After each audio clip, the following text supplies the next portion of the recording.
Tinuog ko, no?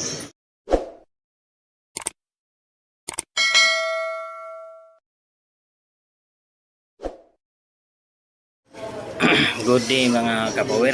Sa ngayon po nandito po ako sa public market ng Tabuilan, Cebu mga kapower. Bibili ako ng isda mga kapower. Mga kapower. Ibigay ko sa aking kapatid at aking magulang mga kapower. Para meron silang ulam din sa bukid. Ito po yung kanilang mga isda po dito sa Ilang kilo ng bangos ng public buding? market sa Tabuilan, Cebu mga kapower. Sobrang daghan-daghan ng ilang isda ron diri mga kapower. 200? Public market Tabuilan, Cebu. Panay ko ko sa arete, Pilat pala kilo. Bibili ako ng bangus mga kapower para ibigay ko sa aking magulang. Isa lang, te. Upat lang kaya. Isa, ano po tayo, magpakilo tayo kahit 200 lang po ang kilo mga kapower.